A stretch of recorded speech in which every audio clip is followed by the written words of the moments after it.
Hi class. I wanted to go over a few problems in 2.4 and 2.5 that students tend to have trouble with, and those are on the z-scores and empirical rule.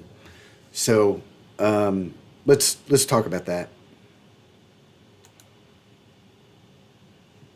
Let's say I have a bell-shaped curve like this. All right, this is a distribution, and so it's centered on 70. Let's say these are test scores. Okay, so 70 means what? 70% correct, right? That's 70% of 100. And then for this graph, let's just assume that the standard deviation is 5. It's how spread out the data is. All right, so assuming that you have a bell-shaped curve like this, you can write these numbers as z-scores. So what's a z-score? All right, a z-score is, it just means the number of standard deviations from the mean. So z is equal to number of standard deviations from the mean. That says from and this says mean, okay? Z just means, it signifies how far a data point is from the center. All right, so let's look at the number 75 here. There it is, 75. So how do I write 75 as a z-score? All right. Well, how far is it from the mean? The mean is 70. It's 5 units over, and it turns out that 75 is therefore one standard deviation to the right of the mean, right? So z would equal 1, right? I could write 75 as a 1, right? That point, and that would just mean I'm 5 standard deviations from the mean. In the same way, 80 is 2 standard deviations, all right? So the z-score that corresponds to 80 is 2. And if I go backwards, if I go this way to the left of the mean, 65 has a z-score of -1, all right? But the z-score signifies how far, this is a minus, how far data is from the mean, okay? And that's all it is. Now, if you wanted to calculate it using the formula, I used really easy numbers here so you can just see it. But the formula is going to be x minus the mean all over sigma. All right, so if I put 75 in for x, the mean would be 70, so that would be 75 minus 70 all over 5, which is equal to 5 over 5, which is equal to 1. All right, so I could actually calculate for every number on the x-axis here, not only the whole numbers here that are listed, but the numbers in between here. Every one of these values has a corresponding z-value. Okay, so that's z-score. And now let's look at the empirical rule. Where is my, there it is. Okay, now the empirical rule says that if you have a bell-shaped distribution, that within one standard deviation of the mean, you have about 68% of the data. It's not exact, but more or less 68% of the data is between -1 and 1 standard deviation from the mean.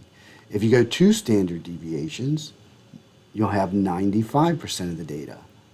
And then if you have 3 standard deviations, you will have 99.7% of the data. Okay. So if we looked up here, you could say, well, what percent of the data, what percent of the students got between 65 and 75? And that's 1 standard deviation in either direction. So 68% of the students are in that range. Okay. So let's look at some homework problems here.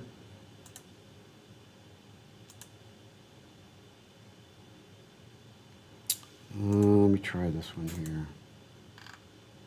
Yeah, I knew I had one in there that was already done. Okay. And then this one's okay. All right. So it says use the empirical rule. This is question number 10 on 2.4. And it says use the empirical rule. The mean speed of sample vehicles along a stretch of highway is 71 miles an hour.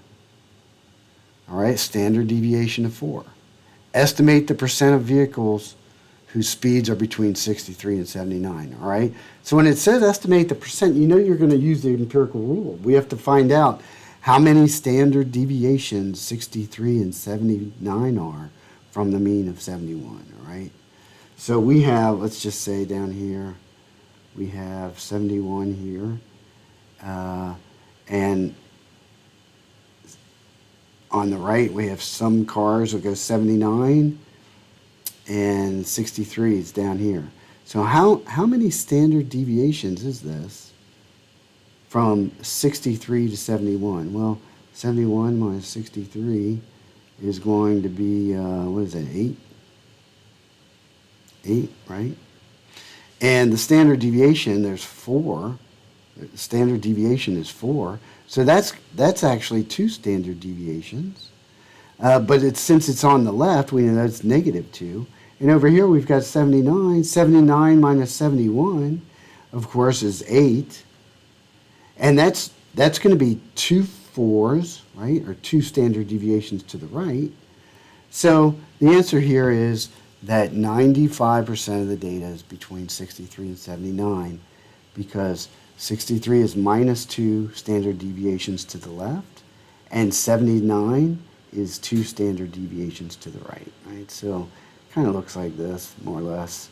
If you've got 71 in here, 79's out here, and you've got 63 here. So that's just saying 95% of the data is between these 2 points. All right, so that's how you do that one. All right, so now let's go down to, this one is question 22, and it has to do with z-scores. So basically it says we have a bell-shaped distribution with mean of 34 and standard deviation of 5. So let's see, where are we? So we've got a mean of 34 and a standard deviation of 5. All right, and then it says find the z-scores for these 3 numbers. All right, each of these numbers has a corresponding z-score, and from our formula, our z is equal to x minus mu all over sigma. All right, and so for the x's here, for those 3 numbers, we'll plug in for x. And so I'm just going to do this one that's 29 here. So it'll be 29 minus 34 all over 5. And that's going to be a minus 5 over 5, or is equal to 1, or minus 1. All right, so there's our answer there. All right, so that's the z-score. And then it says, which of these is unusual if you put those 3 in there? Which one of these is unusual? Well, for something to be unusual, it has to be farther than 2 standard deviations from the mean. Or, in other words, the absolute value of z has to be greater than or equal to 2. All right, so 1 is not greater than or equal to 2, absolute value of 1. This one is 2.6 is greater than 2, so therefore 47 is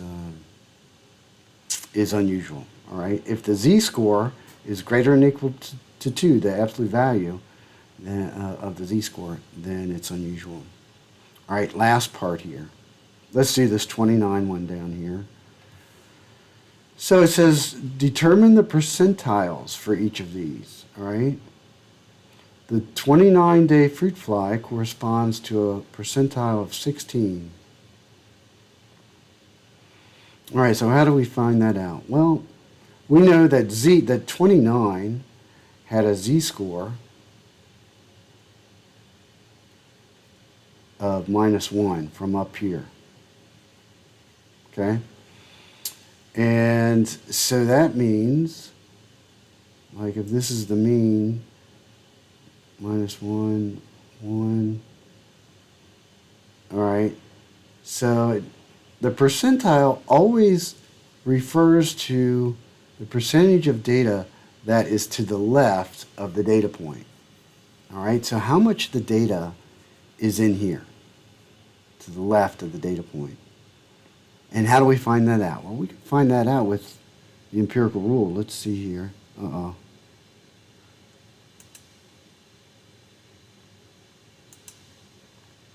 All right, so let's look at this one right here. We know that minus 1, this is minus 1 standard deviation from the mean here. There's the mean, and there's 1 standard deviation. So our 29 is right here, and we have to find the percentage of data to the left here. So we could either add up all those numbers, right? We'd have this part and this part in here and this part. Or we know that in the middle is 50% of the data. Like 50% of the data is to the left of the middle. But we don't want all of the data from the left of the middle because we don't want this part in the blue right here. So we're going to take the 50 minus this, and that's going to give us what's left over here, right? So we're going to have 50 minus the 34, and we're not going to use the decimal point here, and so this is going to be 16. So if this is 50 here to the left, all right, do you understand that? That's 50% of the data is on the left side of the middle. And then we're going to subtract out 34, then 16 is what's left, all right? So that's going to be the answer to that problem. This one.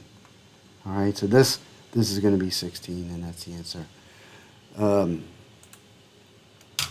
Anyway, I hope that helps you out a little bit. Need some help, reach out, and we'll see what we can do. Thanks.